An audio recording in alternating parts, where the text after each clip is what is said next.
Township ಗೆ ಹೋಗ್ತಾ ಇದ್ದಾರೆ. ಹಾಗಾದ್ರೆ ರೈತರನ್ನ ಏನ್ ಮಾಡ್ಬೇಕು ಅಂತ ಇದ್ದೀರಿ ನೀವು? ರೈತರನ್ನ ಏನ್ ಮಾಡ್ಬೇಕು ಅಂತ ಇದ್ದೀರಿ?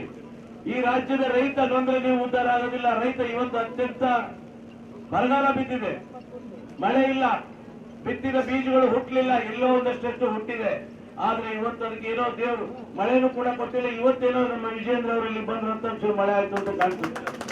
ಯುವ ಅಧ್ಯಕ್ಷರಲ್ಲಿ ಬಂದಾಗ ನಮಗೆ ಒಂದು ಮಳೆ ಆಗಿದೆ. ನೀವು ಹಂಗೆ ಬರ್ತಾ ಇರಿ ನಮ್ಮ ತಾಲೂಕಿಗೆ ಆಗಲ್ಲ.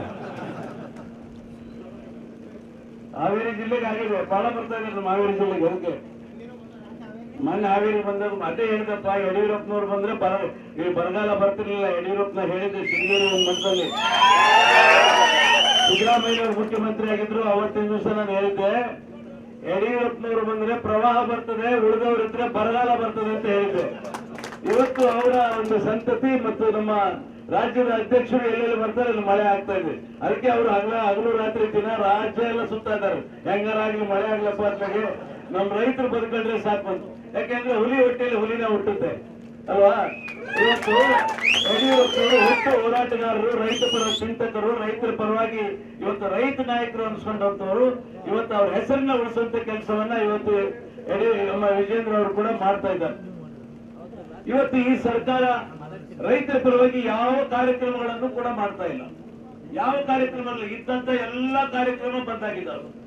ಯಡಿಯೂರಪ್ಪನವರು ಮುಖ್ಯಮಂತ್ರಿ ಆಗಿದ್ದಂತಹ ಸಂದರ್ಭದಲ್ಲಿ ಪ್ರಧಾನಮಂತ್ರಿ ಕಿಸಾನ್ ಸಮ್ಮಾನ್ ಯೋಜನೆಯಲ್ಲಿ ಪ್ರಧಾನಮಂತ್ರಿ ನರೇಂದ್ರ ಮೋದಿ ಅವರು 6,000 ಕೊಟ್ರೆ, ಯಡಿಯೂರಪ್ಪನವರು ಹೇಳಿದ್ರು 2019ರಿಂದ ನನ್ನ ರೈತರಿಗೆ ನಾನು 4,000 ರೂಪಾಯಿ ರಾಜ್ಯ ಸರ್ಕಾರದಿಂದ ಕೊಡ್ತೇನೆ ಅಂತ ಹೇಳಿ ಕೊಡ್ತಾ ಇದ್ರು.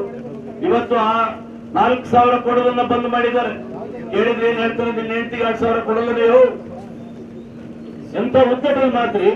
ನಿನ್ನ ಹೆಂಡತಿ ಬಸ್ಸಲ್ಲಿ ಫ್ರೀ ಓಡಾಡೋದಿಲ್ವಾ? ಹೆಂಡತಿಗೆ 2,000 ಕೊಟ್ಟು ಬಸ್ಸಲ್ಲಿ ಓಡಾಡಿದ ತಕ್ಷಣ ರೈತರು ಉದ್ಧಾರ ಆದ್ರ? ರೈತ ಇದ್ರೆ ಈ ದೇಶ, ರೈತ ಇದ್ರೆ ಈ ಜನ ಬದುಕ್ತಾರೆ. ಇವತ್ತು ಇಂತಹ ಒಂದು ಸಂದರ್ಭದಲ್ಲಿ ಈ ರಾಜ್ಯ ಸರ್ಕಾರದ ಕೆಟ್ಟ ಆಡಳಿತದಿಂದ, ಇವತ್ತು ಭ್ರಷ್ಟಾಚಾರದಿಂದ ತುಂಬಿದಂತ ಈ ಸರ್ಕಾರದಲ್ಲಿ ರೈತರನ್ನ ಸಂಪೂರ್ಣವಾಗಿ ಕಡೆಗಣಿಸಿದ್ದಾರೆ. ಇವತ್ತು ಯಡಿಯೂರಪ್ಪನವರು ಇದ್ದಾಗ ಮನೆಗಳು ಬಿದ್ರೆ ನಿಮ್ಗೆಲ್ಲ ಗೊತ್ತಿದೆ. ಅವರು ಮುಖ್ಯಮಂತ್ರಿಯಾಗಿ ಅಧಿಕಾರ ಸ್ವೀಕಾರ ಮಾಡಿದ ಮೇಲೆ ಅತ್ಯಂತ ಪ್ರವಾಹ ಬಂತು. ಬೆಳಗಾವಿ ಜಿಲ್ಲೆಗೆ ಎಲ್ಲ ಕಡೆ ಹೋಗಿದ್ರು.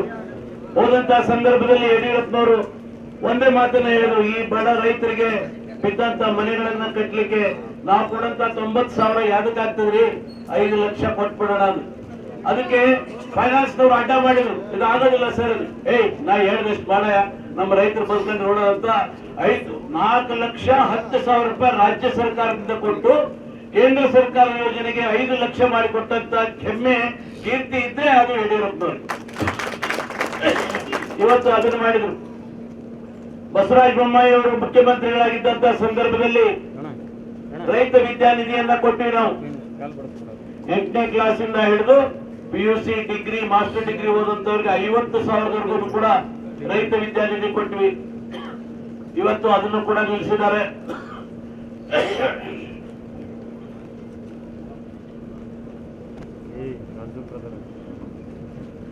ನಾನು ಕೃಷಿ ಸಚಿವನಾಗಿದ್ದಂತಹ ಸಂದರ್ಭದಲ್ಲಿ ನಾವು 1,940 ರೂಪಾಯಿಗೆ ಒಂದು ಸ್ಪ್ರಿಂಕ್ಲರ್ ಸೆಟ್ ಕೊಡ್ತಾ ಇದ್ವಿ.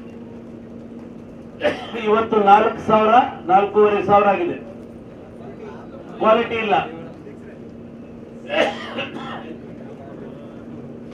ಅದ್ರ ಜೊತೆಗೆ ರೈತರಿಗೆ ಡೀಸೆಲ್ ಸಬ್ಸಿಡಿ ಕೊಟ್ಟಿವಿ. ನಾವು ಎಲ್ಲೂ ಇಡೀ ಭಾರತ ದೇಶದಲ್ಲಿ ಕೊಟ್ಟಿಲ್ಲ. ರೈತರು ಟ್ರ್ಯಾಕ್ಟರ್ ಅನ್ನು ಬಳಸ್ತಾರೆ, ಡೀಸೆಲ್ ಬಳಸ್ತಾರೆ. ಆ ಡೀಸೆಲ್ಗೆ ನಾವು ಸಬ್ಸಿಡಿ ಕೊಡಬೇಕು ಅಂತೇಳಿ ನಾವು ರೈತರಿಗೆ ಸಬ್ಸಿಡಿ ಕೊಡುತ್ತೆ, ಡೀಸೆಲ್ ಸಬ್ಸಿಡಿ ಕೊಡುವಂತ ಕೆಲಸವನ್ನ ಮಾಡಿದ್ವಿ. ಇವತ್ತು ಎಲ್ಲ ಯೋಜನೆಗಳು ಬಂದಾಗಿದ್ದಾವೆ. ಯಾವ ಯೋಜನೆನೂ ಇಲ್ಲ. ಇವತ್ತು ಒಂದೇ ಒಂದು ಯೋಜನೆ, ಗೃಹಲಕ್ಷ್ಮಿ ಶಕ್ತಿ ಅಂತದೇನು ಶಕ್ತಿ, ಅವ್ರಿಗೆ 2 ಯೋಜನೆ ಹಿಡ್ಕೊಂಡು ಕುತ್ಕೊಂಡ್ಬಿಟ್ಟಿದ್ದಾರೆ. ಅವ್ 2 ಯೋಜನೆಯಲ್ಲೇ ಜನ ಬದುಕ್ತಾರೆ, ಹೊಟ್ಟೆ ತುಂಬುತ್ತದೆ ಅಂತ ತಿಳ್ಕೊಂಡಿದ್ದಾರೆ.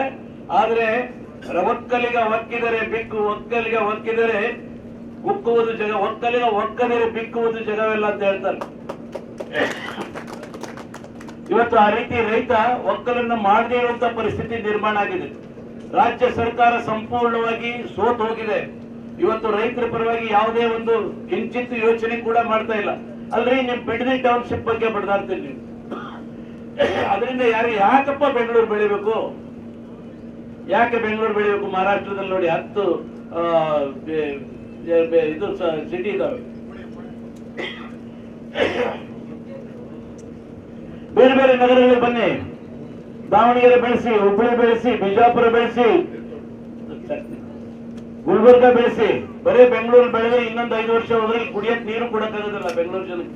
ಬಿಡದಿ ಟೌನ್ಶಿಪ್ ಯಾಕೆ ಬೇಕು ಅಂತ ಹೇಳಿದ್ರೆ ಅಲ್ಲೆಲ್ಲ ಇವ್ರ ಜಮೀನುಗಳಿದಾವೆ, ಸಾವಿರಾರು ಎಕರೆ ಜಮೀನು, 1-2 ಅಲ್ಲ.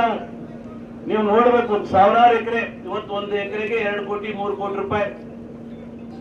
ಅಲ್ಲಿ ಇವರು ರಿಯಲ್ ಎಸ್ಟೇಟ್ ಮಾಡ್ಲಿಕ್ಕೆ ಇವತ್ತು ಬಿಡದಿ ಟೌನ್ಶಿಪ್ ಮಾಡಕ್ ಹೊರಟಿದ್ದಾರೆ. ಅದ್ರ ಬಗ್ಗೆ ಮೊನ್ನೆ ನಮ್ಮ ಅಧ್ಯಕ್ಷರು ಕೂಡ ಹೋಗಿ ದೊಡ್ಡ ಒಂದು ಧರಣಿ ಸತ್ಯಾಗ್ರಹವನ್ನು ಕೂಡ ಮಾಡಿದ್ದಾರೆ. ಇವತ್ತು ಉಳಿದ ಕಡೆ ಬೆಳವಣಿಗೆ ಮಾಡಿ, ಹಾವೇರಿ ಬೆಳವಣಿಗೆ ಮಾಡಿ, ಶಿವಮೊಗ್ಗ ಬೆಳವಣಿಗೆ ಮಾಡಿ, ಅದನ್ನು ಬಿಟ್ಟು ನೀವು ಬಿಡದಿ ಟೌನ್ಶಿಪ್ ಅನ್ನು ಮಾಡಿಕೊಂಡೆ, ರಿಯಲ್ ಎಸ್ಟೇಟ್ ಮಾಡಿಕೊಂಡೆ. ಇದನ್ನು ಮಾಡೋದ್ರಿಂದ ದೇಶ ಉದ್ಧಾರ ಆಗೋದಿಲ್ಲ, ರೈತರು ಉದ್ಧಾರ ಆಗೋದಿಲ್ಲ.